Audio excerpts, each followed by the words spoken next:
If you can say yes to one or more of the following questions, then this might be for you. Do you have any free time? Who doesn't have an hour or two? Who has ever volunteered some of their time? Do you like helping people? That's always a good thing.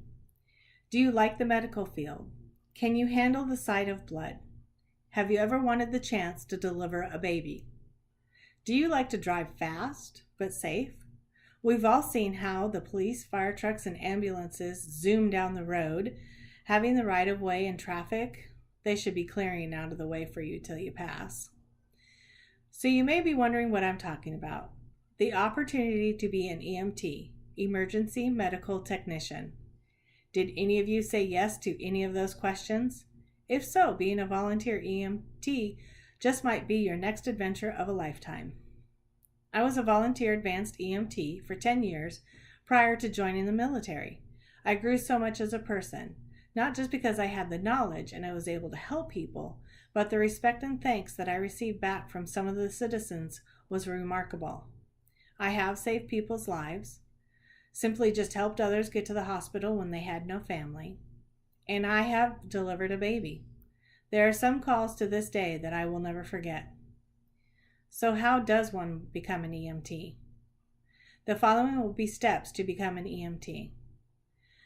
First thing is to get the required education, learning those life-saving skills. According to the North Carolina Office of EMS, you need to have a high school diploma or equivalent. You will then need to take an EMT class, which is a total of 190 hours. At the end, there is a standardized written exam and practical skills testing. You have the availability to attend day or night classes depending on where you choose. Your local community college may even have these classes available. According to Cape Fear Community College, the cost is $180 plus $15 insurance. Then you have the additional cost of books and uniforms. Some fire and ambulance departments even host these classes.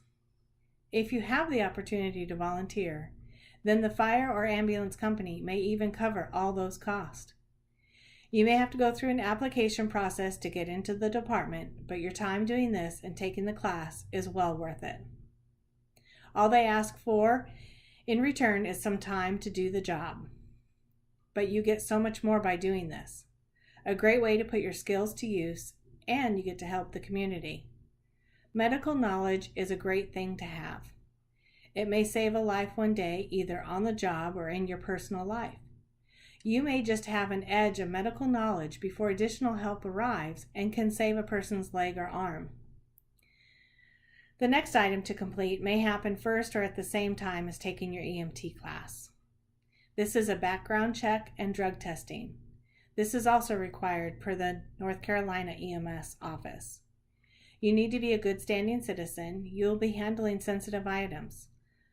For example, going into people's homes, handling the equipment, and dispensing drugs. Per the North Carolina Medical Board, even oxygen is considered a drug. Plus, there are many more per the approved list. People's lives will be in your hands. The next step is probably the easiest to complete: vaccinations. It probably has been a while since you had to worry about your shot records, but this is also mandatory and simple to do. A few of the following vaccinations are PPD, which is your tuberculosis test, hepatitis B, MMR, which is your measles, mumps, rubella, and chickenpox, also known as varicella. You may already have most or all of these. These are just the basic vaccinations, but they can vary from department to department according to their policies. Hopefully these steps did not seem too bad. Remember that doing this is not only for your knowledge, but it also greatly helps the community. After completing the education, background check, drug test, and getting current on the required vaccinations, you could be out there helping.